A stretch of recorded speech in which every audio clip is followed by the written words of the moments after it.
KPU yang sekarang punya problem pengetahuan hukum yang sangat parah ya. Banyak disanksi karena tidak bisa menindaklanjuti putusan pengadilan dengan benar. Bagaimana dengan private jet? Wow. Bahkan sekarang saya dengar bahwa pulang kampung aja pakai private jet misalnya. Nah ini agak ya nanti kita cek aja rumornya seperti itu. Saya mendengar rumor seperti itu. Pada saat pelaksanaan tes itu salah satu peserta ini sakit. Berdasarkan pernyataan peserta itu tidak tuntas karena di layarnya itu masih merah-merah. Dan kemudian berdasarkan keterangan para peserta tes, beliau pergi keluar dengan dibopong. Ini menyangkut PLT Ketua KPU yang sekarang Pak Afifuddin. Nilai saya dikecilkan gitu ya, terutama untuk tes termasuk tes ketika 30 besar itu kita ada tes ada tes tulis juga, itu katanya nilai saya dikecilkan termasuk tes wawancara saya. Nah jadi ya itulah artinya bahwa sebelum itu juga ada nama-nama, misalnya saja nama-nama yang sudah beredar ketika itu. Jadi buat saya itu tidak fair. Fit proper test belum dilakukan Komisi 2, nama terpilih sudah beredar sama persis dengan komposisi yang sekarang plus ketua-ketuanya.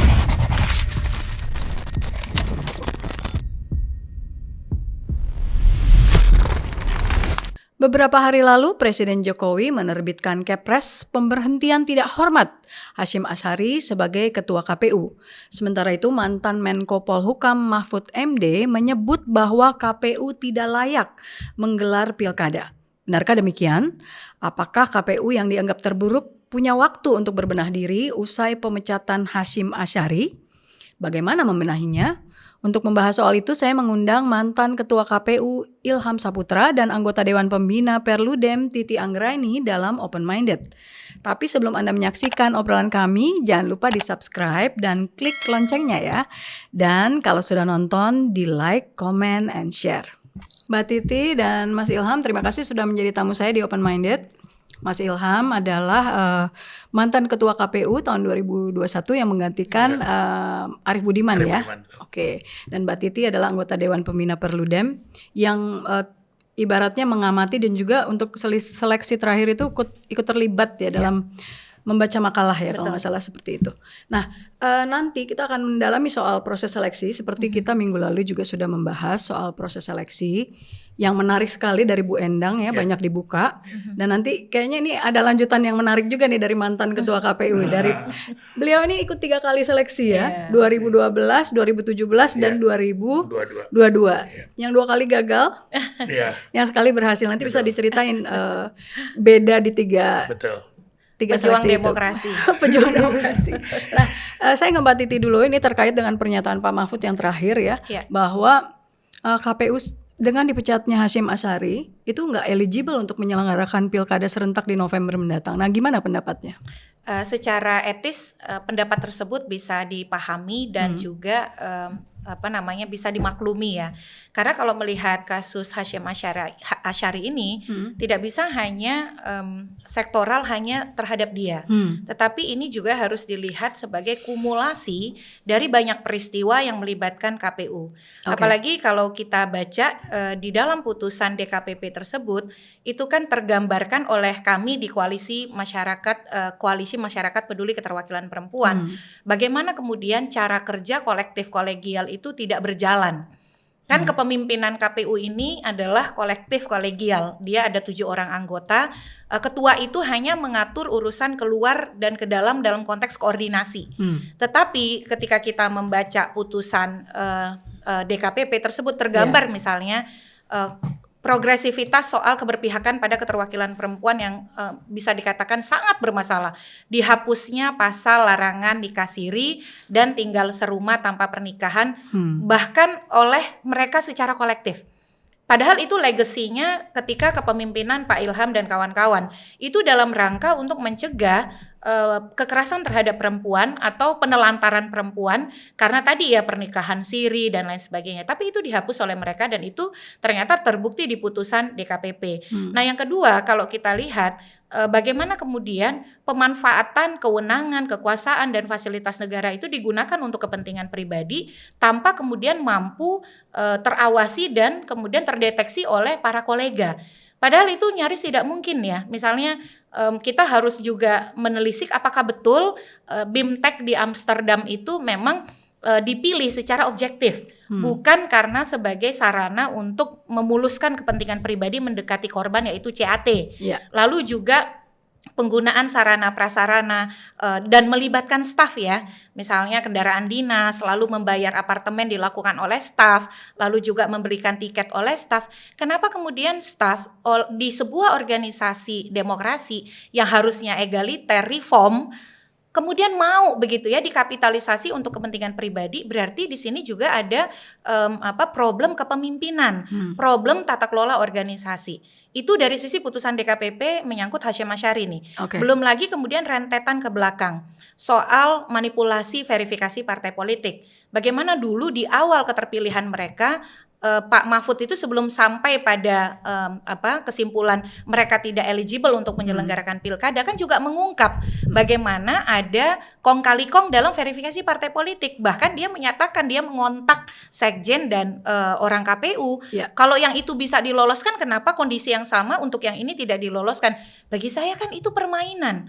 Padahal aturannya sudah jelas. Meloloskan yang tidak berhak itu sama saja merupakan perilaku koruptif, manipulatif dan merugikan keuangan negara serta mencederai demokrasi amat sangat. Itu yang pertama. Yang kedua, soal pencalonan keterwakilan perempuan. Bayangkan loh, kita ini di Koalisi Masyarakat Peduli Keterwakilan Perempuan karena kan mereka melanggar undang-undang ya soal pencalonan paling sedikit 30% keterwakilan perempuan.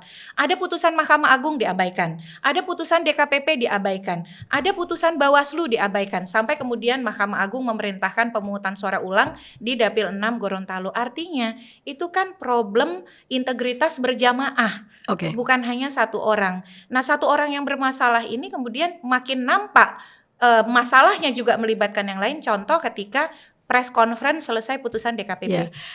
Sebelum sampai ke situ, saya mau menegaskan lagi sebetulnya intinya memungkinkan nggak untuk diganti KPU-nya untuk menyelenggarakan pilkada itu secara sistem atau secara mekanisme itu seperti apa? Secara prosedur yang dibutuhkan itu adalah itikat baik. Karena di dalam undang-undang kita itu dimungkinkan, misalnya diberhentikan itu karena melanggar kode etik atau kemudian dia diakhirkan masa tugasnya lebih awal.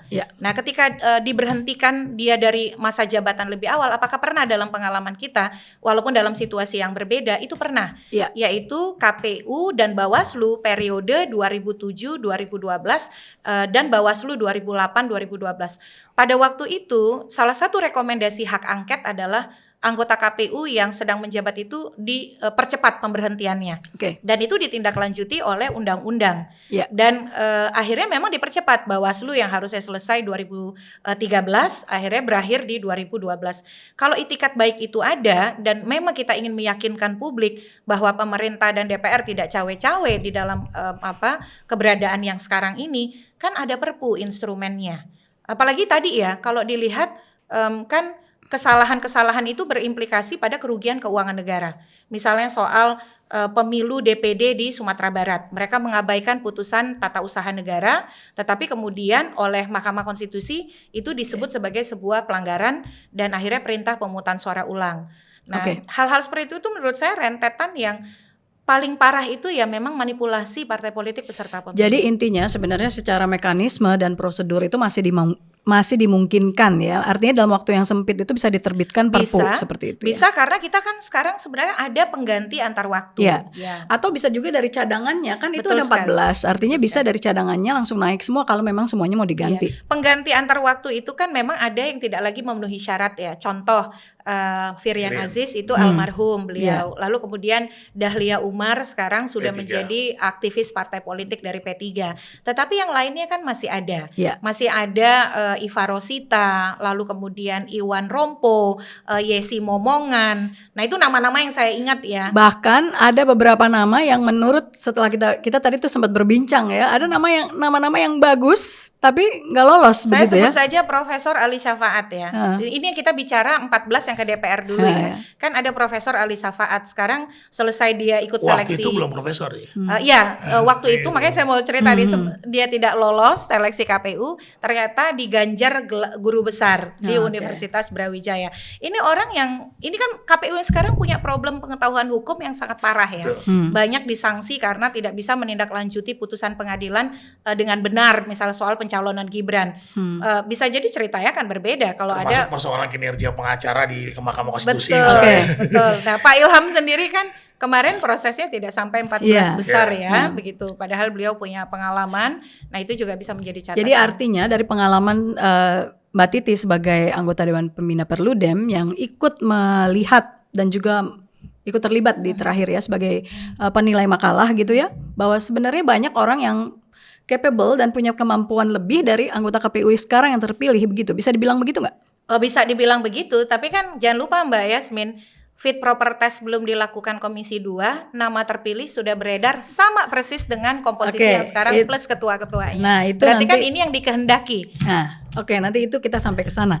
Nah, saya mau ke Pak Ilham dulu nih. Anda tadi cerita Mas aja, Mbak. Mas, oke. Iya. Pak, gimana Bagaimanapun semuanya lebih mudah dari saya, tapi karena ini podcast Karena saya orang harus Aceh mungkin Bang Ilham. Bang Ilham juga. Bang Ilham. Oke, Bang Ilham. Tadi udah disebut-sebut nih, Anda tidak masuk dalam fit and proper test. Jadi Anda ikut tahun 2012. Iya.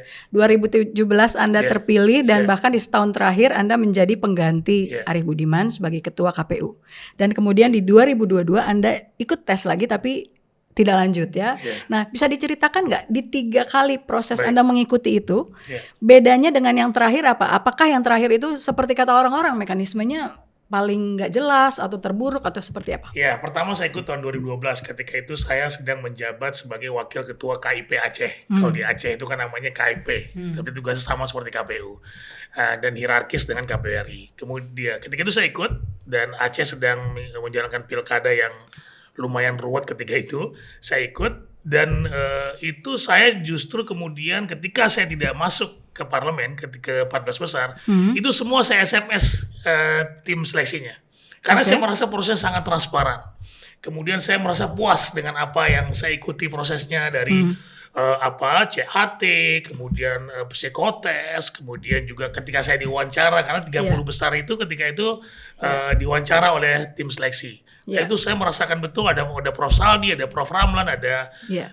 Anies Baswedan, ada Mas Imam Prasojo ya ketika Iya. itu. Dan- Bagus-bagus ya. Wow, waktu itu luar biasa. Jadi saya ketika tidak terpilih atau tidak masuk ke dalam 14 besar DPR RI, saya merasa no problem. Saya Di 2012 itu. 2012 ketika itu. Dan Karena yang memilih juga orang-orang yang memang kompeten di dan bidangnya sangat transparan. dan sangat transparan. Psikotesnya seperti apa, CAT-nya seperti apa, semuanya dibuat secara transparan. Jadi ketika tidak lolos, saya merasa bahwa no problem. Itu- Berarti saya tidak tepat untuk masuk ke parlemen. Misalnya. Ya artinya pada saat itu Anda gagalnya sebelum fit and proper test gitu ya. Sebelum fit and proper test, Jadi saya tidak terakhir gagal ke banget ya, DPR. gagal Jadi ke saya- DPR. Dan jangan Iya. lupa sedikit ingat Ya. pada waktu itu bahkan pemerintah yang punya unsur di tim seleksi memutuskan untuk tidak menggunakan hak suaranya. Betul. Oke. Ya, betul. Jadi betul-betul objektif. Objektif. Jadi tim yang independen yang menilai Betul.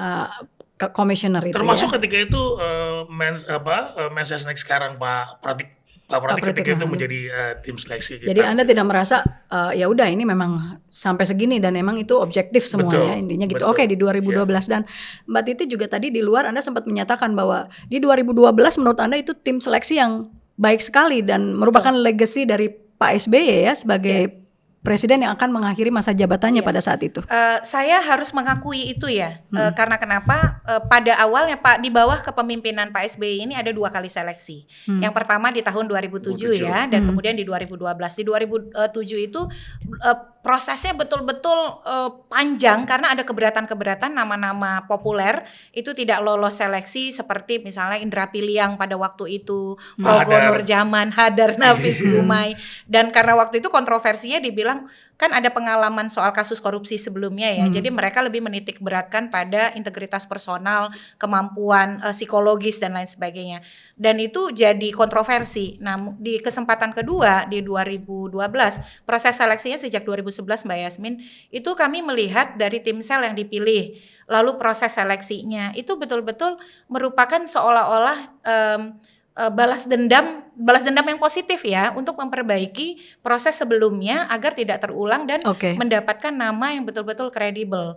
Jadi Anda sendiri mengakui bahwa tahun 2012 itu adalah tim seleksi yang baik gitu, yang Iya, bagus betul. dan Salah sangat satu kredibel yang ya. terbaik. Oke. Nah, kemudian ceritain yang 2017. 2017 ya, itu startnya dari 2016 ya, akhir 2016 kalau saya tidak salah. Nah itu juga prosesnya cukup baik juga ya, bukan karena saya terpilih ya, tetapi saya merasakan bahwa semuanya transparan. Nah itu juga masih ada Prof. Ramlan, Prof. Arina Singka, Saldi Isra ya. Beda posisi ya, kalau dulu ketuanya Prof. Ramlan, yang ini Prof. Saldi. Isra, Tapi 2022 Valina Singka kan masih ada juga. 2022 Tidak ada. Oh, tidak ada 2022. Adanya Ibu Betty Alisyabana, Ibu Endang Sulastri, dan Pungki, Ibu Pungki dari jadi Kompolnas. 2022 Bu Valina Singka sudah tidak ada. Nah itu proses juga menarik ya, CAT-nya terbuka, kemudian juga psikotesnya juga terbuka, kemudian juga saya ingat betul ketika itu Perludem menyiarkan secara langsung wawancara kami dengan tim sel ya ketika itu. Saya lihat juga kayaknya di YouTube. Iya, di YouTube kan ya. Di YouTube, dan itu sangat enak sekali dan tidak ada yang ditutupi dan prosesnya sangat fair menurut saya. Dan jadi ketika 2022 sebelum ke 2022 bagaimana Anda bisa lolos menjadi komisioner 2017? Apakah Anda melakukan lobby-lobby ke partai politik karena biasanya fit and proper itu harus melakukan itu? Ya, itu tidak kita pungkiri, mungkin dari 2004 ya, dari proses 2002 lalu, kemudian yang dibilang titik prosesnya juga bagus di tahun 2012 juga demikian. Itu nggak bisa kita ingkari gitu. Jadi bagaimanapun ketika sudah masuk ke DPR memang harus melakukan komunikasi lah ya, lebih gitu tepat ya. seperti itu. Dan saya tidak pernah menyerahkan uang atau apapun gitu, menjanjikan apapun. Saya hanya kemudian menjelaskan bahwa saya Ilham Saputra, saya dari Aceh, posisi saya sebagai anggota KIP Aceh, saya tidak pernah ada masalah dengan persoalan penyelenggaraan pemilu. Saya punya pengalaman pernah di NGO atau LSM di kepemiluan, saya bilang begitu. Jadi proses seperti itu, lebih kepada seperti itu. Jadi bahkan saya pernah juga tidak melobi salah satu partai besar. Karena buat saya mungkin dia tidak mendukung saya. Tetapi ketika akhir-akhir menjelang pemungutan suara, saya malah dipanggil. Nah, mungkin karena nanti suaranya takut rugi ke siapa gitu kan, yang tidak terpilih. Dipanggil misalnya. tuh terus untuk apa? Dipanggil untuk kemudian mengkomunikasikan saya pilih kamu.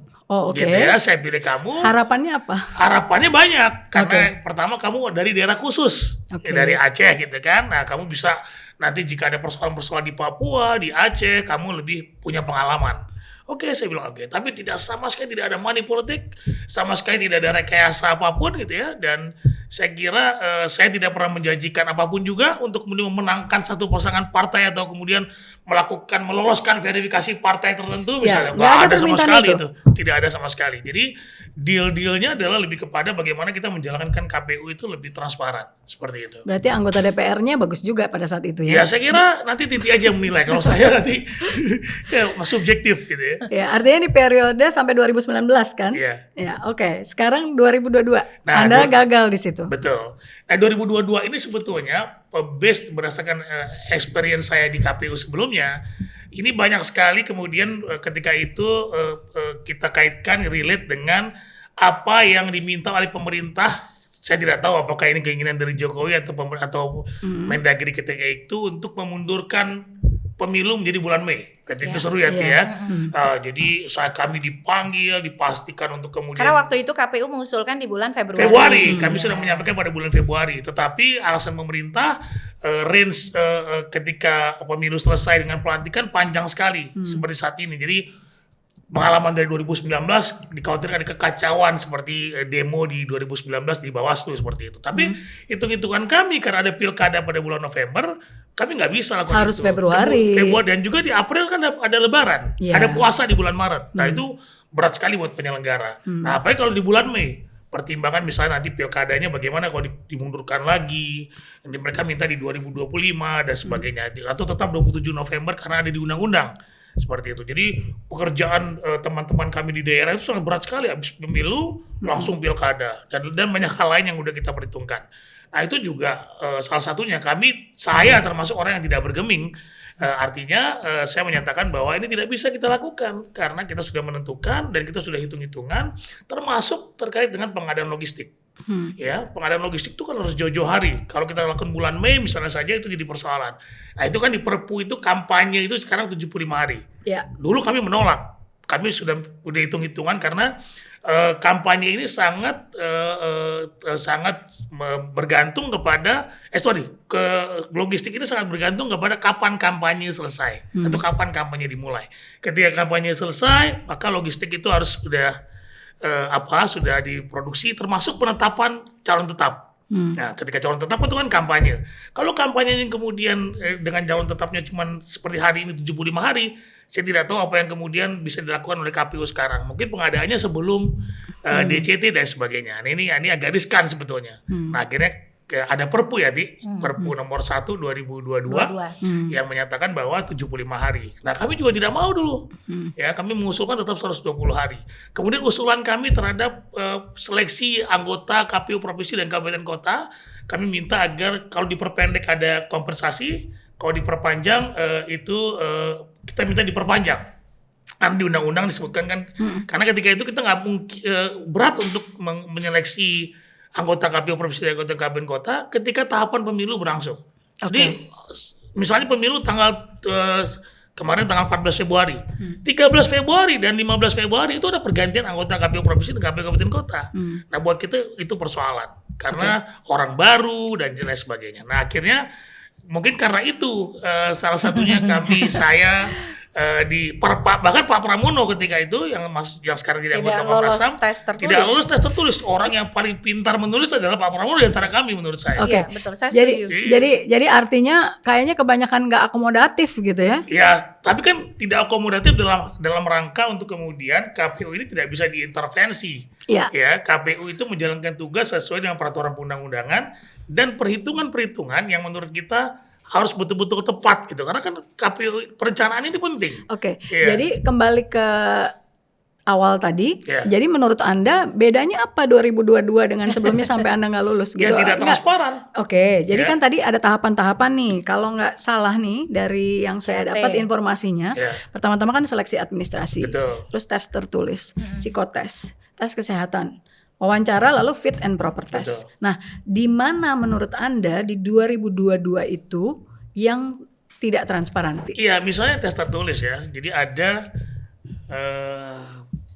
calon yang kemudian ikut berkompetisi dengan kita untuk menjadi anggota KPU, itu sakit ketika CAT dan menulis makalah. Itu nggak bisa susulan tuh kayak gitu?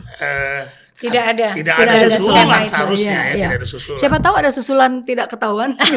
Itu buat makalah kalau kita flu biasa aja itu kan susah juga, Mbak. Konsentrasi sulit. Tapi artinya ada data bahwa ternyata orang itu memang tidak ikut tes dan tertulis bahwa tidak ada nilainya begitu atau bagaimana? Tidak ikut tes. Nggak ikut tes dia. Ikut tes. Dalam konteks sakit yang menurut saya itu parah, melaksanakan CAT dan juga menulis makalah itu bukan suatu hal yang mudah gitu kan, dan itu dinyatakan lolos gitu. Jadi misalnya itu. Jadi yang saya dengar dari peserta tidak tes, ikut menguji ya. Ikut tes, ya saya tidak, saya hanya membaca makalah, menilai makalah. Jadi berdasarkan informasi peserta tes itu kan dari mulai administrasi, lalu ada tes tertulis itu CAT dan membuat makalah, psikologi dan seterusnya, dan itu di 1 hari ya. Nah, pada saat pelaksanaan tes itu salah satu peserta ini sakit. Dan kemudian tidak tuntas jadi berdasarkan pernyataan peserta itu tidak tuntas karena di layarnya itu masih merah-merah. Dan kemudian berdasarkan keterangan para peserta tes, beliau pergi keluar dengan dibopong ya, dibawa oleh kalau nggak salah staf atau teman atau apa ya. Saya boleh nanya nggak sih orangnya siapa? Ya ini kan rumor yang sudah beredar. Ferry Amsari misalnya sudah menyebut ya soal ini menyangkut PLT Ketua KPU yang sekarang Pak Afifuddin. Dan dia itu yang tidak selesai. Dari awal temuan pada waktu tim pemantau pun itu menjadi perbincangan di antara peserta. Yang kami sayangkan adalah itu tidak diklarifikasi oleh tim sel. Kan kita ingin proses yang terbuka, transparan. Buruknya adalah sesuatu yang menjadi rumor tidak diklarifikasi, dia akan terus tinggal sebagai rumor sampai hari ini. Oke, jadi ada rumor bahwa PLT Ketua KPU sekarang itu mengikuti tesnya tapi tidak selesai dan terpilih menjadi komisioner. Informasi pernyataan dari peserta seleksi begitu. Ya, salah satunya misalnya seperti Anda itu. Kan peserta seleksi, waktu itu mengetahui nggak kondisi itu? Mengetahui kondisi itu, dan saya tidak tahu apakah dengan kondisi seperti itu ya yang kemudian goyang, konon vertigo ya, bisa menyelesaikan CAT dan CAT dan juga psikotes. Nah itu misalnya salah satunya itu. Walaupun kemudian saya lolos ke tahap berikutnya. Nah Tahap kemudian juga berikutnya itu ya, tes kesehatan atau dimasuk 30 besar, 30 wawancara sampai besar. wawancara ya? Karena tes tertulis psikologi kesehatan itu jadi satu, Satu. Pak. Jadi Lalu satu. kemudian masuk Kesehatan. ke wawancara di Wawancara dan Wawancara kesehatan ya, gitu saya sebelum fit and proper test. Sebelum fit and Intinya proper test. Anda gagal sebelum fit and proper test. Betul. Dan itu memang ada rumor juga ya dari salah satu orang yang saya tidak sebut namanya, bahwa saya memang nilai saya dikecilkan gitu ya, terutama untuk tes termasuk tes ketika 30 besar itu kita ada tes. Ada tes tulis juga, itu katanya nilai saya dikecilkan termasuk tes wawancara saya. Nah, jadi ya itulah artinya bahwa sebelum itu juga ada nama-nama, misalnya saja nama-nama yang sudah beredar ketika itu. Jadi buat saya itu tidak fair gitu ya, bahwa kita sudah ikut tes tulis, kita ikut wawancara, tapi kemudian sudah ada nama-nama yang kemudian muncul di media dan di publik, dan yang kemudian dimenangkan atau diumumkan sebagai anggota KPU ketika itu ya oleh DPR RI persis sama dengan apa yang jadi rumor di publik. Nah, jadi itu tidak pernah terjadi ketika saya ikut di 2012, ikut di 2017, dan ikut di 2022 terakhir ini yang terjadi seperti itu. Jadi nggak pernah ada orang bisa menebak dengan persis nama-nama itu, misalnya seperti itu. Itu tebakan atau gimana? Nah, tadi kan sebelum saya tanya soal rilis nama-nama, menurut Mbak Titi, kenapa Bang Ilham tidak lolos kira-kira? Dan apakah benar tadi ada info bahwa medsos para peserta itu juga dipantau gitu, jadi nge-like aja bisa membuat ini orangnya radikal nih atau apa gitu. Nah coba. Iya, ini kan bocoran-bocoran ya. Iya, bocoran-bocoran. Jadi kalau ingin tahu pastinya tentu pada yang punya otoritas. Jadi memang pada waktu itu posisi Pak Ilham dan kawan-kawan karena KPU betul-betul ingin tahapan itu tidak terganggu ya, pemilu dan pilkada, dan kan pada waktu itu narasi pemilu ditunda itu sangat kuat. Yeah. Jadi mereka ini mengatur tahapan pemungutan suara itu mempertimbangkan beban kerja, lalu juga kondisi pemilih supaya tidak terganggu. Undang-undang yang berlaku saat itu. Jadi memang sering ada seolah-olah perbedaan pendapat antara KPU dan pemerintah. Nah, misalnya ketika Pak Pramono tidak lolos tes tertulis yang nilai makalahnya terbaik, bukan terbaik, setidaknya di antara kita beliau pandai menulis dan beliau adalah komisioner, tapi tidak lolos kan begitu ke tahapan berikutnya ya, ke 30 besar dan 20 kalau Bawaslu berapa? Ya 20 besar. 28 dan 20 besar. Nah, pada waktu itu menjadi kontroversi tersendiri begitu. Dan memang dugaannya adalah karena perbedaan pendapat yang cukup intens antara KPU dan pemerintah pada saat itu menjadi salah satu kontributor untuk kemudian sulit lolos. Nah, yang berikut adalah soal tadi kecenderungan misalnya memberikan stigma kepada pihak-pihak yang medsosnya memfollow apakah kekuatan oposisi atau kelompok-kelompok yang di stempel punya kecenderungan kanan. Itu menurut saya tidak relevan dengan proses seleksi ya. Mengadili orang itu tidak boleh diadili karena pikirannya. Kalau mau ya berdebat begitu kan, diuji di wawancara. Tapi itu yang kami dengar, bahwa kalau memfollow akun oposisi itu akan mendapatkan catatan tersendiri dari salah satu instansi pemerintah kita, dan itu ramai sekali beredar pada saat itu. Ini baru pertama kali loh menjadi penyelenggara sampai sebegitunya begitu. Dan saya kira yang paling problem di seleksi yang kemarin satu, kontroversi soal unsur pemerintah. Karena unsur pemerintah itu kan sebenarnya maksimal 3. Ada 4. Bahkan ada yang menengarai 5. Kita belum menghitung yang posisinya komisaris ini, staf khusus ini, staf ahli itu gitu ya. Itu yang pertama. Di era Pak SBY yang pertama di tahun 2011 seleksi sampai 2012 yang menghasilkan Ida Budiati, Hadar Nafis Gumai dan kawan-kawan, bahkan wakil dari unsur pemerintah tidak menggunakan hak suaranya. Di sini unsur pemerintahnya malah dilipatkan begitu ya, menggunakan hak suaranya secara aktif. Perludem pada waktu itu juga sempat meminta agar tidak menggunakan hak suaranya di dalam proses seleksi, tapi kan tidak begitu ceritanya. Coba boleh disampaikan siapa aja tim seleksinya kalau yang diingat? Yang pemerintah ya, Juri Ardiantoro. Iya, kemarin ketuanya. Edi Hiariej. Yang sekarang jadi Wamenkumham dan sudah mengundurkan diri. Betul. Pungki, Ibu Komnas HAM. Bahtiar, Bahtiar, Dirjen ya. Polpum-Dagri, lalu juga ada Ibu Pungki, anggota Kompolnas begitu ya. Pada waktu itu jadi isu tuh, karena bagaimanapun kan Kompolnas itu berada di bawah Presiden. Iya. Nah, jadi ini yang menjadi catatan. Lalu siapa lagi? Kalau yang unsur pemerintah itu ada Iya ini. itu, lalu siapa lagi di luar unsur pemerintah? Unsur pemerintah kan di luar unsur pemerintah ada Ibu Endang Sulastri, Hamdi Betty Ali Muluk. Syabana, Hamdi Muluk, lalu juga Erlangga Pribadi begitu. Jadi itu nama-namanya ya. Nah, yang catatan Pak Ilham tadi itu satu sisi ya. Bagaimana kemudian kalau kita dengar teman-teman yang ikut seleksi tes tertulis itu luar biasa, monitor mati, sedang mengerjakan apa yang diketik hilang, lalu kemudian jawaban kemudian lompat-lompat. Kita kan menggunakan teknologi, ketika teknologi tidak akuntabel, ya wajar dong kalau timbul spekulasi. Kemudian juga tes psikologi tidak transparan didapat oleh peserta dan seterusnya. Jadi ini yang kemudian menjadi banyak keraguan dari sisi komposisi tim sel, proses seleksi yang berlangsung, itu kemudian menimbulkan ditambah lagi ya ketika fit proper test di DPR, fit proper testnya belum mulai, saya udah terima WhatsApp, ini komposisi yang terpilih 5 Bawaslu, 7 KPU, persis dengan nama ketuanya. Bahkan saya dengar juga Mbak Titi itu ada rumor bahwa ada pertemuan antara tim sel dengan calon-calonnya. Nah ini rumor juga nih, ini saya tidak pernah mau karena saya menjaga betul etika, ketemu dengan tim sel itu nggak beretika menurut saya. Sayangnya juga saya baru tahu info ini sekarang. Coba kalau tahu saya tanya Bu Endang kemarin. Sebenarnya Mbak Yasmin ya, kita itu tahu ini dulu itu meredam dalam hati karena ingin berharap oke, bisa jadi cara orang mendapatkan suatu jabatan atau posisi kontroversial.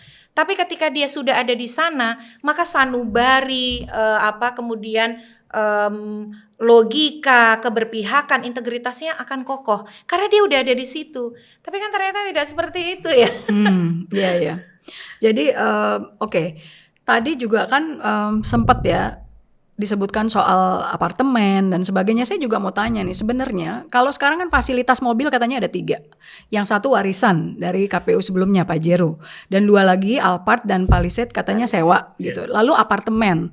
Kalau apartemen pada masa lalu misalnya diberikan karena rumah dinasnya lagi direnovasi. Nah kalau sekarang yang saya baca keterangan dari Sekjen adalah karena kantor KPU yang lagi direnovasi atau seperti apalah. Nah saya mau minta ceritalah dari Bang Ilham soal Anda dulu fasilitasnya seperti apa dan di mana ini yang sebenarnya harusnya dibenahi ya. Ya, pertama ketika kami selesai dilantik itu kita bertemu dengan Pak Sekjen ya, karena Pak Sekjen membawahi sekretariat dan soal-soal administrasi.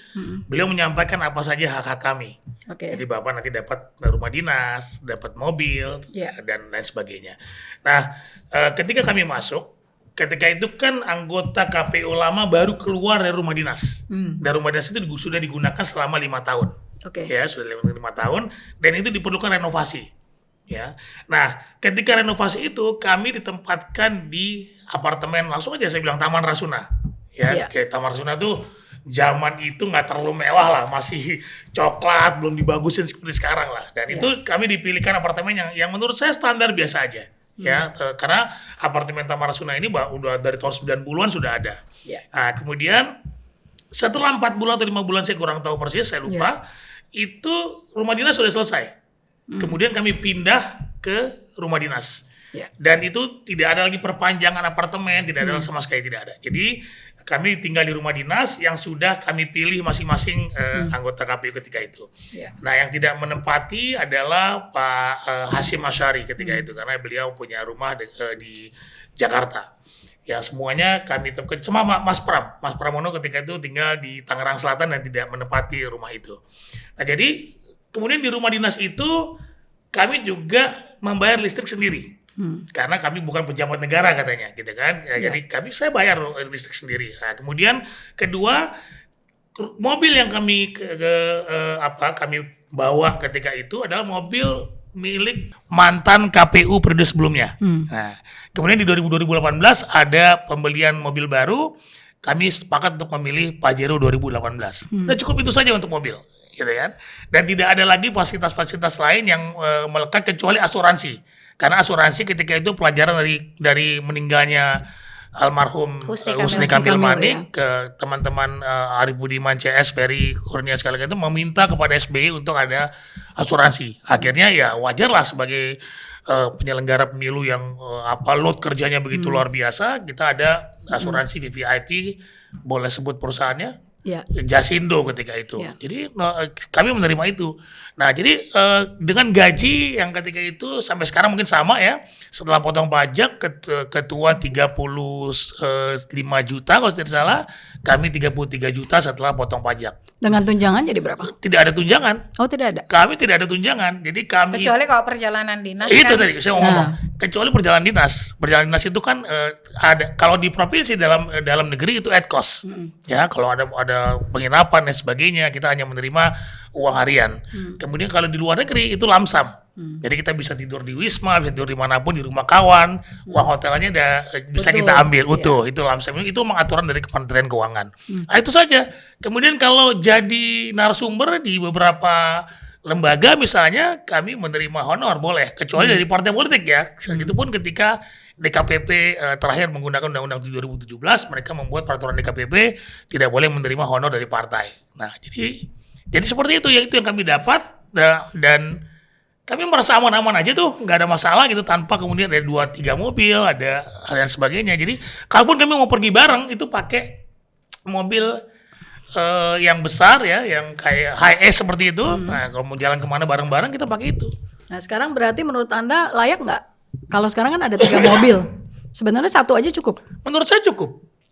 Ya, buat Memang apa? mobil banyak buat apa sih? Buat apa sih mobil banyak? Nah, Ya, kalaupun kemudian gini, mobil 2018 Berarti mungkin kan 1 orang 3 mobil kan sekarang? Iya, Duanya nyewa katanya. ada kan yang begitu. mengatakan itu. Mobil 2018 itu masih layak ya. Ya. Nah, oke lah, mau bikin mobil baru untuk mereka bekerja silakan Ya. saja.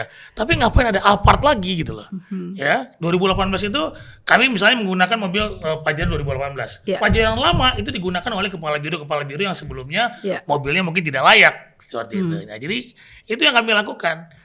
Jadi tidak ada Padahal prinsip penyelenggaraan pemilu efektif efisien. betul efektif efisien dan Oke. tidak ada hal-hal lain yang kemudian kami terima selain itu. Dan ini saya baca pernyataan dari Sekjen ya, bahwa apartemen itu dijelaskan ya, Sekjen menjelaskan terkait dengan fasilitas apartemen untuk komisioner. Ia mengatakan apartemen Oakwood Kuningan Suites disewakan karena ada renovasi kantor KPU.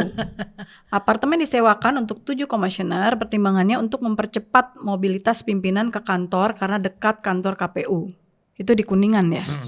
Kantor KPU di Menteng. Ada yang lebih dekat lagi nggak apartemennya? Terus penyewaan apartemen hanya sampai tahapan pemilu dan pilkada selesai. Jadi alasannya karena untuk mobilitas. Seperti itu. Bisa diterima nggak? Ya, faktanya di eranya Pak Husni Kamil dan era Pak Arif Budiman, Pak Ilham, mobilitasnya aman-aman saja. Jadi begini Mbak, kalau dianggap misalnya menyewakan apartemen karena renovasi kantor, merenovasi kantor di tengah tahapan saja menurut saya sudah tidak kurang Tidak relevan tepat, ya, ya. karena kan di tengah kesibukan yang intens. Walaupun ada situasi yang memang Kecuali misalnya kantornya rusak karena bocor atau ya, apa yang betul, memang harus memang mendesak ya, begitu mendesak. ya. Pengalaman saya memang ada kultur yang agak berbeda di KPU kita ini. Misalnya kecenderungan untuk menjadi lebih militeristik ya. Dari sisi akses memang KPU harus aman. Tetapi kemudian simbol-simbol yang menunjukkan protokoler secara berlebihan, orientasi tugas melibatkan militer dirindam. Saya ini anak 97 gitu ya, walaupun Mbak Yasmin senior saya, merasakan betul dulu perjuangan kita untuk kemudian bukan kita mendikotomi ya antara sipil militer, tapi bagaimana iklim kerja egaliter itu terbangun. Dulu saja misalnya kita ikut penataran P4 itu kan sampai dihilangkan karena ada kecenderungan doktrinisasi begitu. Sekarang orientasi tugas seorang penyelenggara pemilu daerah terpilih itu dilakukan dengan pola-pola militeristik dengan alasan membangun disiplin, dirindam jaya. Buat apa?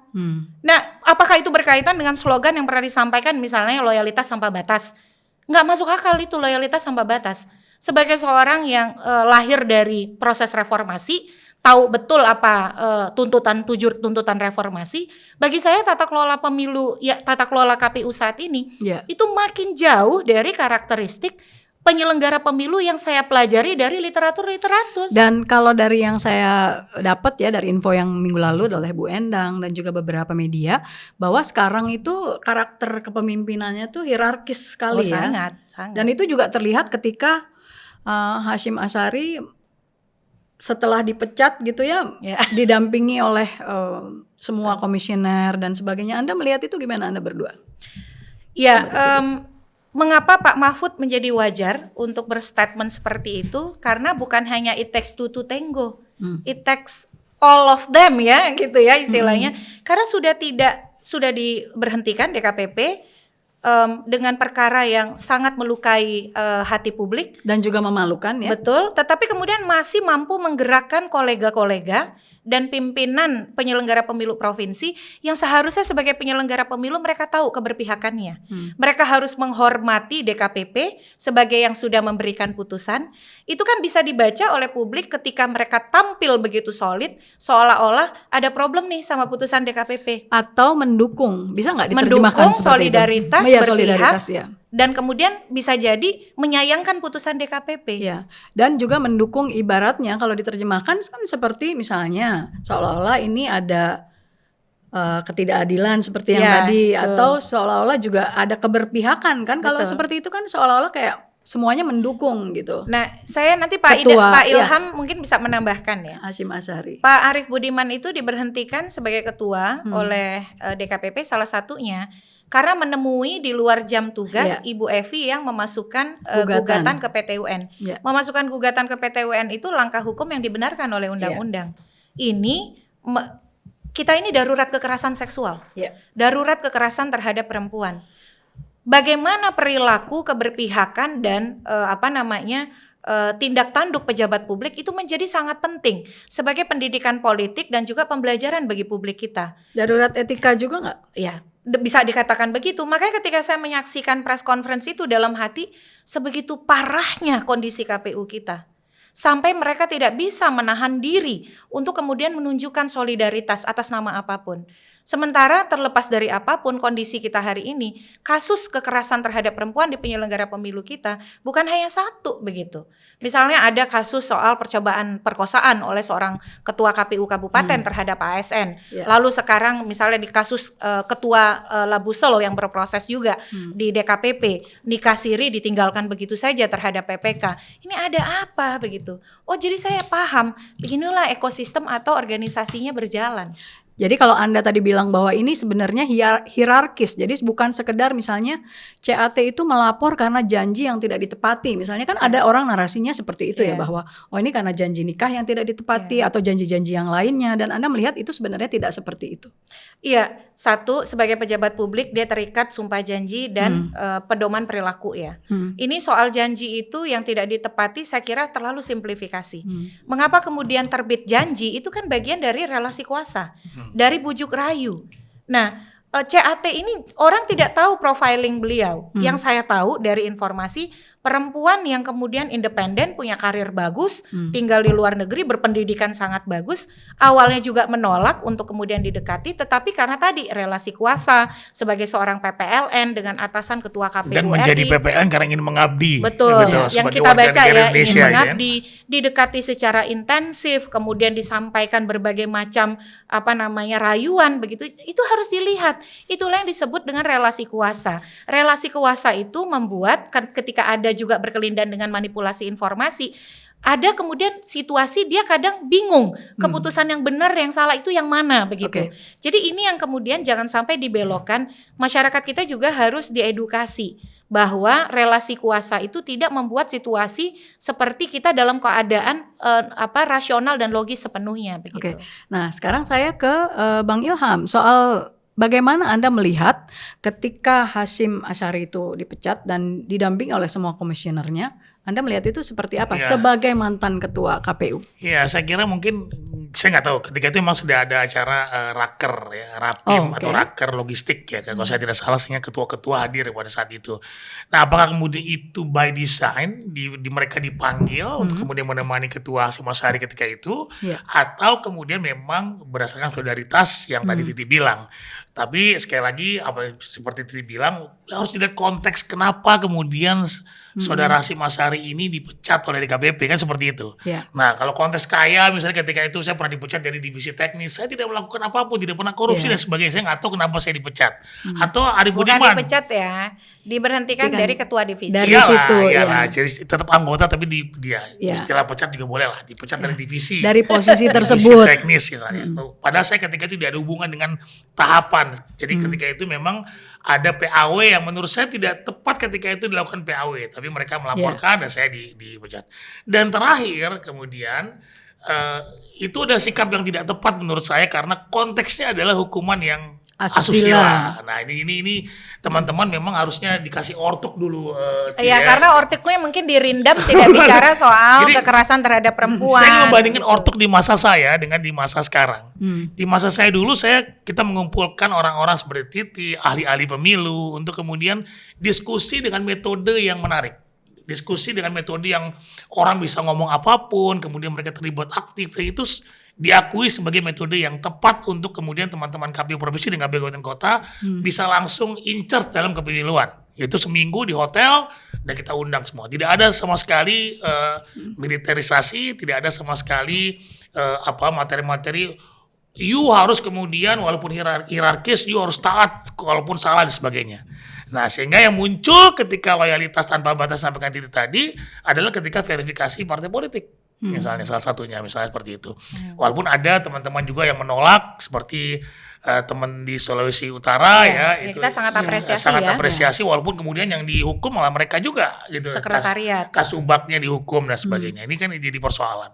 Jadi saya melihat bahwa KPU ini harus betul-betul walaupun dihierarkis tapi harus perspektifnya perspektif pemilu yang reform gitu ya, yang reformasi, yang independennya bisa dijaga dan tidak bisa kemudian diintervensi untuk melanggar peraturan perundang-undangan atau perintah untuk melanggar peraturan perundang-undangan seperti kasus verifikasi partai politik yang semakin terang benderang setelah mantan Menko Polhukam menyampaikan itu. Iya. Kita tadi sudah nyinggung soal apartemen, soal mobil. Nah, bagaimana dengan private jet? Wow. Memang kalau kirim logistik harus pakai private jet. Jadi gini. Saya private jet itu bisa menampung berapa banyak logistik sedikit sih? sekali gitu. Iya.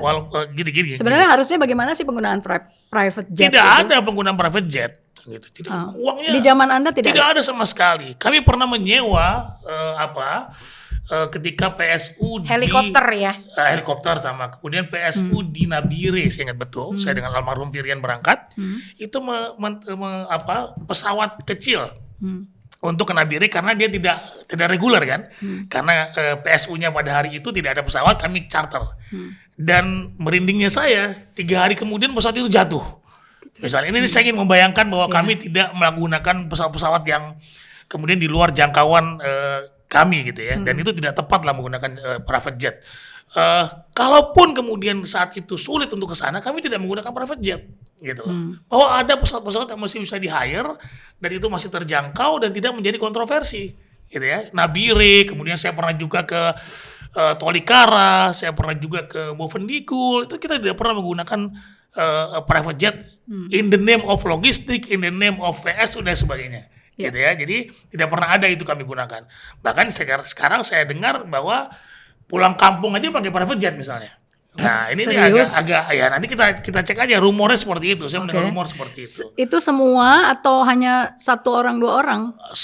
Saya tidak tahu, tapi yang saya dengar ada beberapa anggota KPU yang menggunakan private jet tersebut misalnya seperti itu. Nanti bisa dilakukan investigasi yang menyeluruh soal ini. Tetapi yang sudah terbuka adalah di Bali misalnya ketika RDP dengan Komisi 2 dengan alasan logistik. Come on, Bali ini berapa pesawat sih regulernya? 1 hari berapa? 9, 15? Dan bukan daerah terpencil. Sampai hampir tengah malam. Dan Bali tidak ada daerah terpencil. Ada lah di Nusa Penida. Itu Iya. pun menggunakan kapal yang masih bisa. Artinya sebenarnya masih ada cara lain daripada menggunakan betul. private jet. Tadi seperti kata Titi ya. bilang, pemilu kita harus efektif dan efisien. Gitu. Kalau menggunakan private jet, cuman buat mewah-mewahan, buat apa gitu. Oke, tadi kita sudah ngobrol soal pernyataannya Pak Mahfud bahwa bahwa sekarang ini tidak eligible, tapi harus ada mekanisme yang dilakukan. Iya. Nah, soal KPU sekarang dan juga proses Pak Mahfud itu seleksinya dan mengatakan sebagainya. meminta voluntarily ya, karena dia bilang mengundurkan diri saja. Karena kalau orang mengundurkan diri kan itu tidak bisa ditolak, itu hak untuk mengundurkan diri. Tapi prosedur hukumnya tadi seperti kita bahas di awal, orang itu bisa berhenti karena dipecat oleh DKPP, atau kedua akhir masa jabatannya AMJ-nya itu memang dipercepat selesainya. Ya. Dan itu kita punya pengalaman, tapi lagi-lagi itu kan memang membutuhkan itikat baik dari pembentuk undang-undang karena instrumen hukumnya harus ada, apakah Perpu ataukah revisi undang-undang. Nah, lalu kalau soal Kepres yang baru dikeluarkan oleh Presiden Jokowi, menurut Anda ada yang harus ditindaklanjuti dan ada kekurangannya nggak? Karena di situ katanya belum disebutkan pengganti Atarwatu ya, PAW-nya belum. Kalau PAW kan memang tidak DPR serta-merta, ya? jadi nanti harus divalidasi. Tapi saya satu sisi apresiasi ya, karena Kepresnya itu diberhentikan dengan tidak hormat. Ya. Karena biasanya kalau sebelum kita hanya punya satu kali pengalaman ya di eranya Bu Evi, dan itu karena memang soal suara gitu ya, dan Bu Evi melakukan upaya hukum, tidak ada tuh pernyataan seperti itu. Apakah ini bisa jadi juga keberpihakan pemerintah terhadap perlindungan, pemenuhan dan penghormatan hak-hak perempuan, dan ini perang terhadap kekerasan terhadap perempuan. Mudah-mudahan itu jadi komitmen jangka panjang begitu. Nah, terhadap pengganti, jadi kan kita ini sudah sama tahu siapa 7 di bawahnya. Tadi kan saya sudah sebut cadangan. Cadangan.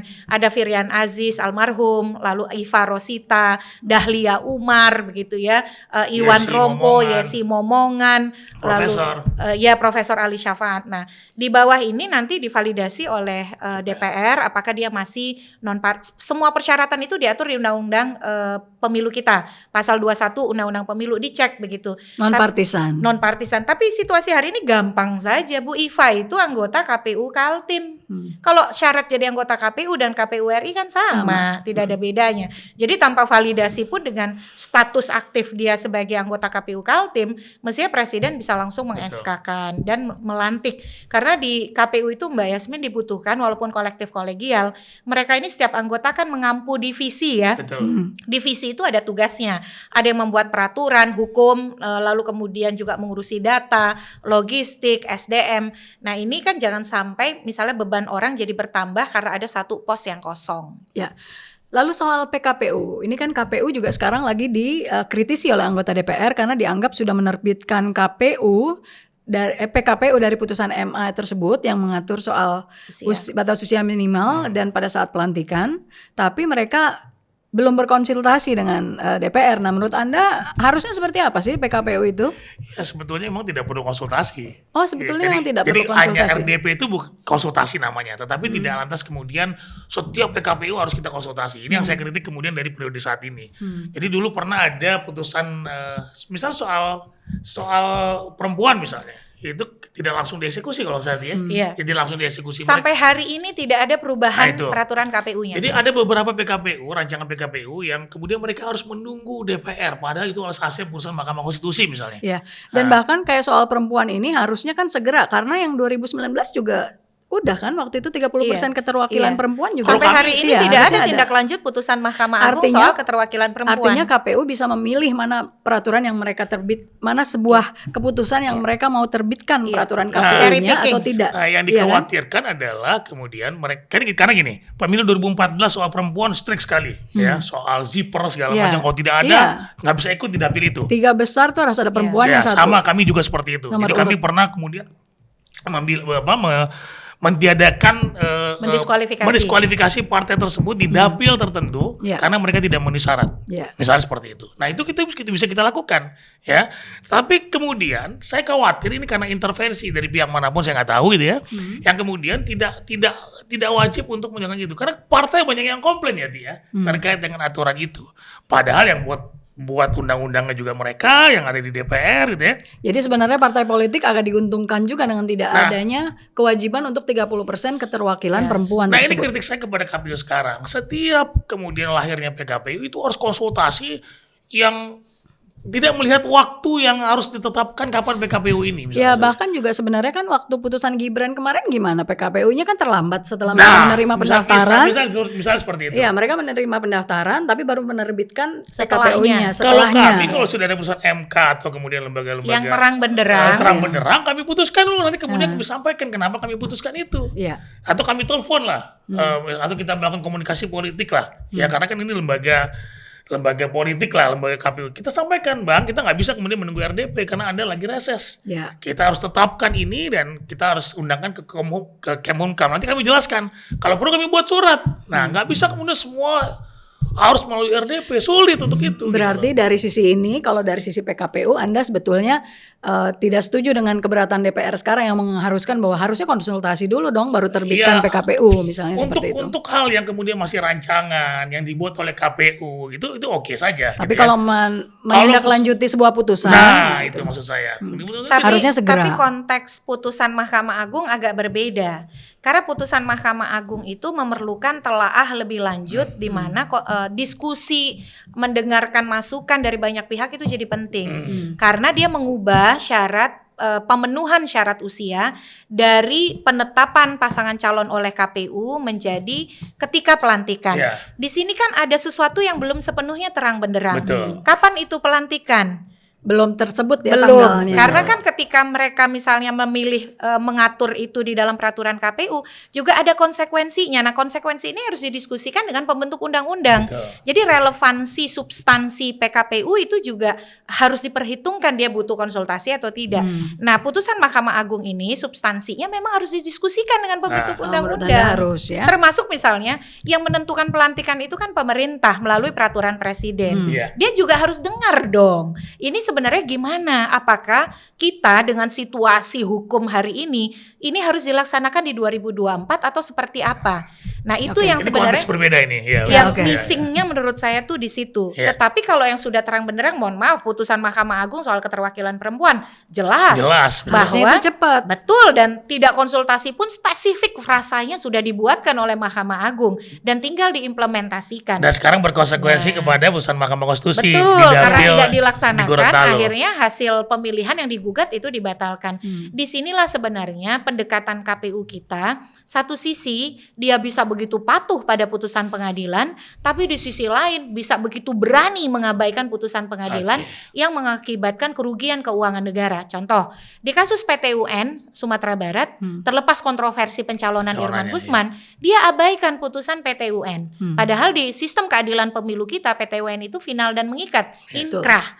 Akhirnya apa? 300 miliar dong uang harus menyelenggarakan PSU. Lalu di kasus PSU keterwakilan perempuan Dapil 6 DPRD Gorontalo, karena mengabaikan putusan Mahkamah Agung, putusan Bawaslu, putusan DKPP, keluar lagi uang negara. Saya kadang-kadang suka diskusi sama Pak Haidar, bisa nggak ya kita laporkan ini korupsi atau kerugian keuangan negara karena kesengajaan melanggar peraturan perundang-undangan.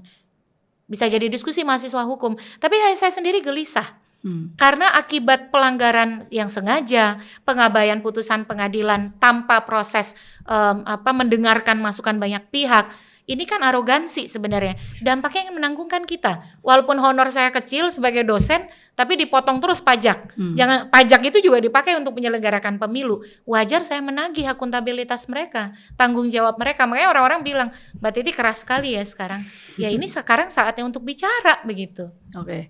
Dan saya juga sedikit melihat statement Anda di media, tapi beberapa tahun lalu ketika Anda serah terima jabatan lah dengan KPU yang sekarang, Anda mengatakan penyelenggaraan pemilu 2024 termasuk yang rumit. Anda ngomong seperti itu. Itu maksudnya apa?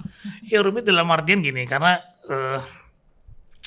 kita tuh pertama kali di tahun yang sama ya, itu kita akan melaksanakan pilkada juga, misalnya seperti itu.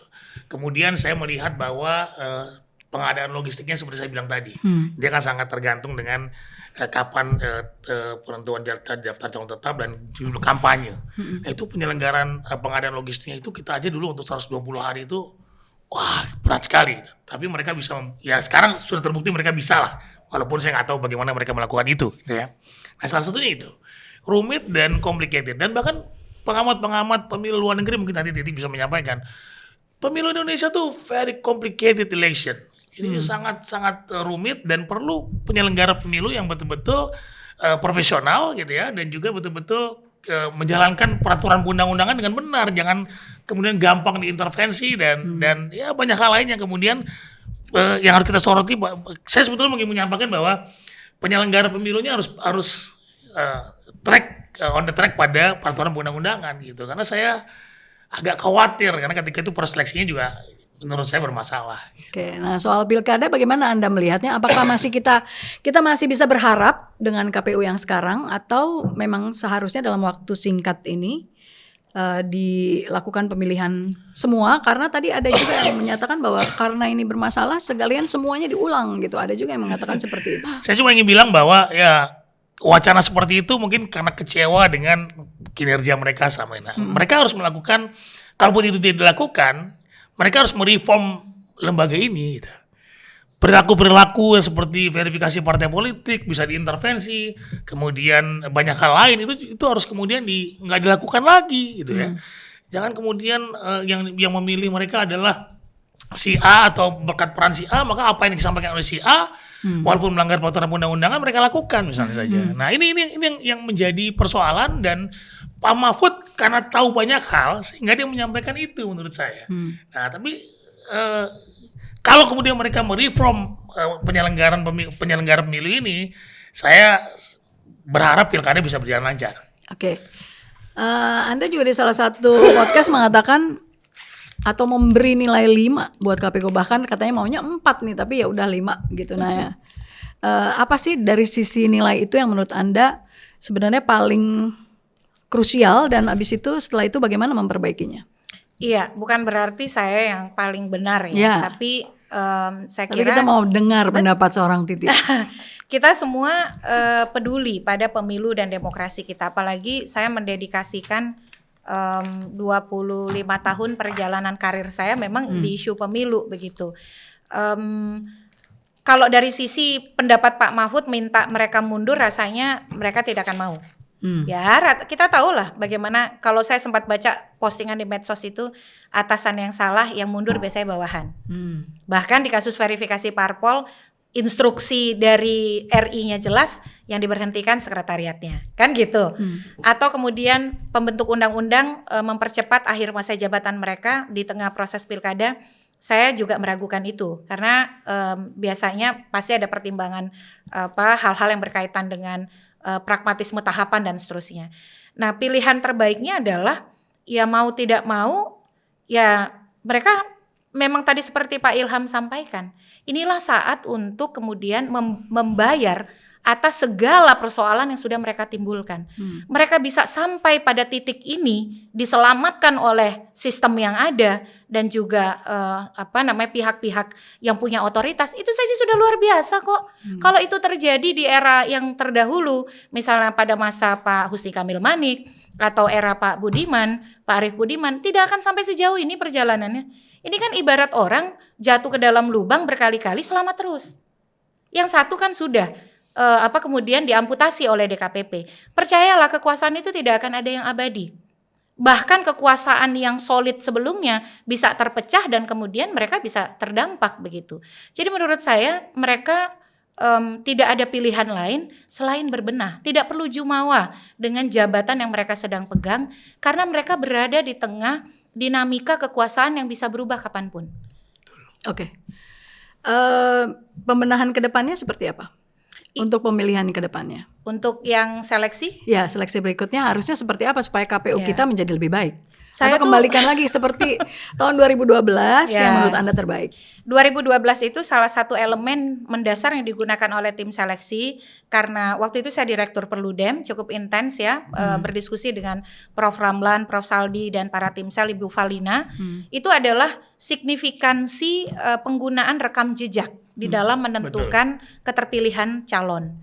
Itu masih berlaku kan zaman saya ketika saya terpilih. Di seleksi 2017 ya. Buat apa melakukan seleksi administrasi seperti mahasiswa masuk ujian perguruan tinggi negeri atau masuk perguruan tinggi, kalau kemudian tidak ada koherensinya dengan rekam jejak dan kredibilitas seseorang. Oke. Bagi saya nggak usah kasih toleransi bagi pelaku kekerasan terhadap perempuan. Yang nikah siri lah, yang poligami lah, bukan kemudian sebagai insan agama saya kemudian kemudian tidak ingin berdebat soal itu, tetapi adalah ini jabatan publik yang memerlukan contoh kepada jajaran yang jutaan jumlahnya kalau lagi pemilu.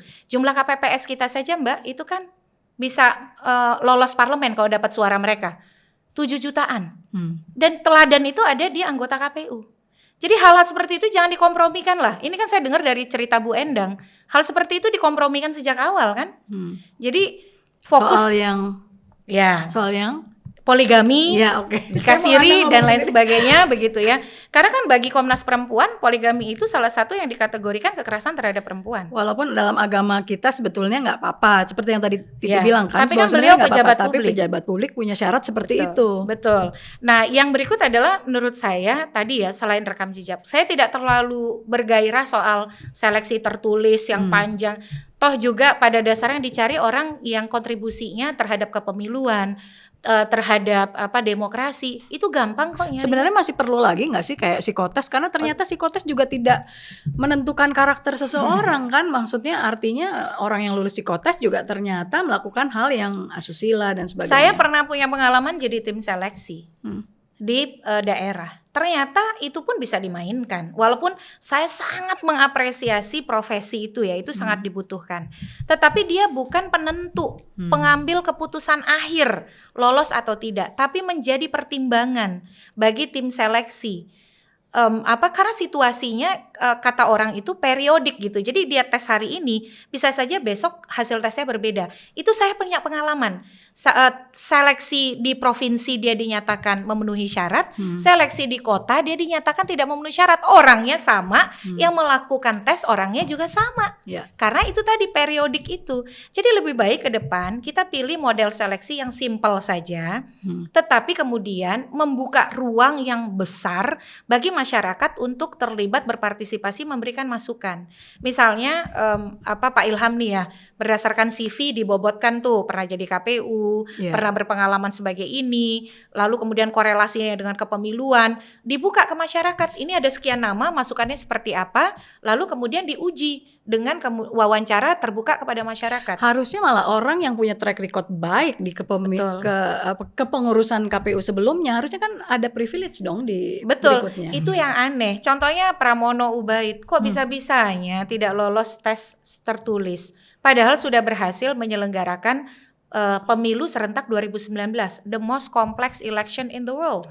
Tidak lolos seleksi tertulis. Nah, ngomong-ngomong seleksi, sebelum saya lupa, ini juga ada persoalan ketika seleksi di provinsi dan kabupaten kota yang diubah metodenya. Misalnya saja kalau dulu kami tidak menyatukan antara CAT dengan psikotes ya, tidak dan kesehatan. Jadi psikotes lain sendiri, kesehatan lain sendiri. Jadi CAT itu betul-betul kami buat. CAT itu tes tertulis berbasis komputer ya. Iya benar. Nanti CAT yang lain soalnya salah. Ya berbasis komputer yang kemudian bisa diketahui langsung pada saat itu kita print, kita umumkan langsung siapa kemudian yang berhasil atau tidak. Kami membuat kriteria ketika itu yang provinsi tidak boleh di bawah 60 nilai CAT-nya. Kalau yang kabupaten kota kami biarkan karena memang mungkin ada yang baru pertama kali menjadi penyelenggara dan sebagainya. Nah itu sekarang tidak lagi. Sekarang digabung antara CAT, psikotes dan juga kesehatan. Dan CAT-nya tidak dibuka ya Mbak Titi ya. Setahu saya nggak dibuka, CAT-nya tidak dibuka berapa nilainya dan sebagainya. Nah ini kan menimbulkan kecurigaan. Yang kedua adalah calon pengganti untuk orang-orang yang lulus dan kemudian dinyatakan lulus oleh KPU itu tidak ada nama-nama yang tidak berdasarkan nomor urut. Padahal undang-undang menyatakan harus berdasarkan urutan peringkat. Nah itu. Berarti itu tidak dibuka. Kalau kami berdasarkan nomor urut, jadi orang terbuka semua habis penggantinya. Misalnya nanti ada yang meninggal atau kemudian tidak memenuhi syarat lagi menjadi anggota KPU, siapa penggantinya udah ketahuan. Iya, siapa yang menggantikan berikutnya. Ini kan kalau tidak dibuat seperti itu, orang akan melihat siapapun yang kemudian dekat dengan KPU RI, maka dia adalah yang terpilih, tidak berdasarkan urutan berdasarkan kemampuan itu. Nah, saya mau tanya, apakah Mbak Titi melihat Hasyim Asyari akan melakukan gugatan ke Petun? Kalau pengalaman kasus-kasus asusila yang sudah diputus sebelumnya oleh DKPP, minim sekali yang melakukan upaya hukum. Mayoritas itu menerima ya. Jadi dari 2017 sampai 2022 itu terjadi 25 kasus dan itu hukumannya 90% lebih diberhentikan tetap. Jadi memang DKPP itu tidak tidak mentoleransi kasus-kasus asusila. Kejadian di wanita emas itu sebenarnya makanya lain dari yang lain begitu ya. Makanya tadi saya bilang mestinya bersyukur ya sudah diproteksi di kasus yang wanita emas dan tidak mengulangi lagi, tapi kan ternyata terjadi lagi. Kalau lihat dari pernyataan beliau dan lain sebagainya mestinya tidak melakukan upaya hukum. Dan upaya hukum itu memang tidak dilarang. Jadi yang akan digugat itu adalah kepresnya. Dan kepres itu akan dinilai nanti dari sisi ya terserah hakim tata usaha negara apakah hukum acaranya ataukah materinya. Tetapi saya ingin juga menambahkan sedikit ya kepada penyelenggara pemilu. Penyelenggara pemilu itu kan bisa dikatakan dia dutanya demokrasi. Dia beranda depannya demokrasi dan pemilu kita. Perilaku mereka selain peserta pemilu itu juga adalah gambaran dari bagaimana masyarakat menilai prinsip-prinsip demokrasi berjalan. Jadi pahami itu, serapi itu, jangan sampai kemudian yang terjadi adalah jiwa dendam kepada yang berbeda. Misalnya kepada Pak Ilham, karena Pak Ilham penyelenggara yang lalu tidak pernah dilibatkan di dalam proses dialog atau ditanya pandangannya. Padahal beliau punya kiprah kepemiluan yang sangat panjang. Sejak saya demisioner saya tidak pernah diundang secara resmi oleh KPU sekarang. Itu maksud saya Mbak Yasmin. Ini jadi catatan ya. Cara-cara seperti itu primitif begitu dan menandakan memang punya masalah keberpihakan pada demokrasi dan jangan-jangan tidak demokratis. Termasuk saya pernah mengalami acara yang ingin diselenggarakan oleh organisasi yang saya ikuti itu dibatalkan kerjasama hanya karena narasumbernya saya. Waduh. Kan parah sekali. Sebagai perbandingan ya Mbak, Titi ini dengan lembaganya dan teman-teman NGO lalu itu sangat keras kepada KPU RI ketika mau menyelenggarakan pilkada di masa COVID ya Ti. Nah itu keras sekali, bahkan Ferry Amsari menyatakan bahwa di 2019 saya mengapresiasi, tapi 2020 jika dilaksanakan pilkada saya akan menolak dan sebagainya. Tapi kemudian dalam proses misalnya hearing terkait dengan rancangan PKPU kami tetap undang. Mas Hadar, Titi Anggraini, Ferry Amsari dengan lembaganya, semua kita tetap undang, kita nggak ada masalah dengan itu. Ya justru kritik itu kan kebaikan. Ini yang saya mau bilang, bukan kita ini kekurangan kerjaan untuk kemudian ingin diajak terlibat terus. Tetapi bagaimana memaknai kritik itu kan menunjukkan kedewasaan dalam berdemokrasi. Kalau orang yang mengkritik dianggap sebagai musuh bebuyutan, ya jangan-jangan mudah sekali untuk tergelincir karena selalu dipuji-puja oleh orang-orang yang punya kepentingan gitu. Ya, enggak, tadi saya mau balik ke tadi soal CAT. Anda bilang kan hasilnya enggak diumumkan, tapi kan sebenarnya kalaupun diumumkan bisa aja kan terjadi, kalau mau direkayasa sebenarnya bisa aja gitu. Nggak bisa. Di zaman kami itu saya bisa lihat misalnya gini. Misalnya Titi ikut KPU provinsi. Itu ketika proses Titi mengkoreksi jawabannya nilainya berubah tuh kelihatan di komputer kita. Ya gitu loh, semua orang coba ya ketika itu tim sel dan tim yang IT itu yang bisa kemudian melihat. Saya lihat tuh. Ya artinya kalau diumumkan menurut Anda sebetulnya kecil peluang untuk dimanipulasi atau sebenarnya bisa aja gitu enggak sih? Ya, tapi kalau niat kita memang sudah transparan, saya kira ya peluang sebenarnya untuk melakukan semua kembali ke intimidasi nilai. betul. Ya, niat gitu kan, niat Betul. baik. Betul. Nah, kalau sama nih pertanyaannya ke Mbak Titi tadi, menurut Anda sebagai mantan ketua KPU, kira-kira HA akan melakukan gugatan ke Petun nggak? Dan bagaimana kita supaya memperbaiki KPU ke depan? Apakah seleksinya dengan orang-orang yang kredibel seperti di masa lalu atau seperti apa? Bahwa ini kita bukan mengecilkan yang sekarang ya, tapi artinya mekanisme yang mungkin lebih terbuka dan transparan dan sebagainya. Ya, walaupun itu hak, saya tidak tahu apakah kemudian masa akan melakukan tindakan hukum. Tetapi maaf, Anda kan kenal secara pribadi, artinya tempat satu periode ya. Gimana? Ini saya jadi pengen loh dari tadi sebenarnya kenal pribadi yang bersangkutan. Bagaimana Anda menilai yang 5 bersangkutan? tahun bersama. 5 tahun bersama sebagai kolega ya, sebagai kolega dan ketika di masa saya tidak ada hal-hal yang kemudian seperti misalnya persoalan-persoalan pembuatan peraturan KPU dan sebagainya yang kemudian dia against dengan hal-hal yang reform ya, dengan hal-hal yang transparan, dengan hal-hal yang efisien dan efektif. Bahkan mobil juga cuma satu ketika itu, no problem juga beliau. Saya nggak tahu kemudian ada perubahan apa yang membuat beliau seperti itu.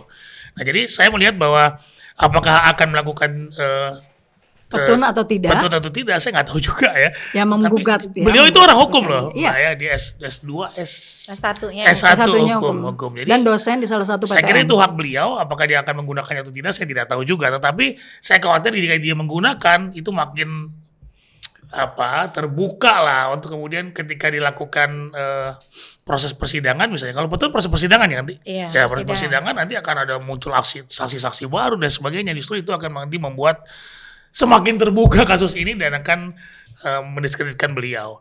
Nah terkait dengan proses seleksi ya, saya kira gini, pemerintah nggak perlu lah kemudian mengatur sedemikian rupa anggota KPU itu harus pro pemerintah yang berkuasa gitu ya.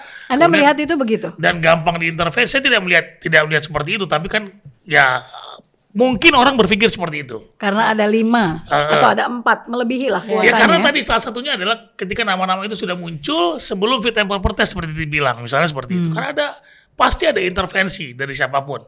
Entah itu dari parlemen ataupun dari pemerintah, karena kan peran parlemen dan pemerintah sangat kuat. Ketika masuk ke fit and proper test, sebelum masuk fit and proper test itu masih ada peran pemerintah yang sangat kuat, menentukan siapa saja orang-orang yang kemudian bisa masuk ke DPR misalnya. Di DPR ada proses politik lagi, ada deal-deal mungkin karena sebelumnya di masa kami atau di masa Husni Kamil ini mereka tidak bisa diintervensi misalnya, atau mereka sulit untuk dibentuk atau diminta sesuai dengan keinginan para politisi, maka ada deal-deal berdasarkan pelajaran tadi, mereka ada deal-deal tertentu yang kemudian mereka harus menjalankan perintah dari orang-orang yang mendukung mereka ini. Dan sebaliknya orang-orang yang tidak bisa diatur jangan terpilih lagi, seperti itu ya. Misalnya seperti itu. Kalau dibalik seperti itu. Oke. Tapi kalau boleh usulkan, saya ingin menawarkan model seleksi yang sederhana saja.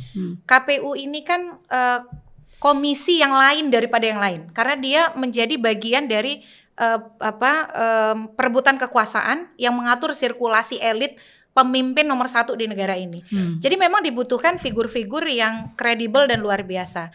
Selama ini kita selalu bersembunyi di balik tim sel ya. Ke depan masalah prosesnya menurut saya Presiden langsung saja umumkan atau usulkan 7 nama KPU, 5 nama Bawaslu ke DPR, dan silakan DPR mengkonfirmasi apakah menyetujui atau tidak. Kalau tidak setuju, ya hanya ada satu kesempatan mengembalikan. Supaya tidak ada tadi ruang-ruang untuk membangun deal itu. Masalah menentukan 7 yang akan diusulkan Presiden, ya bentuk saja tim seleksi yang kredibel, yang prosesnya tidak perlu terlalu rumit. Toh juga kita tahu ya siapa orang-orang yang memang dari sisi kapasitas, kompetensi, komitmen. Nah supaya wajah dari pemerintah dan DPR dalam proses seleksi ini jadi jelas. Gitu. Oke, terima kasih Mbak Titi dan juga Bang Ilham atas obrolan kita di Open Minded. Terima kasih sudah menjadi tamu saya. Dan juga Sobat DN jangan lupa menyaksikan Bang X Napi dan Mimbar Bebas di Diskursus.net. Jangan lupa juga klik like and subscribe ya. Assalamualaikum.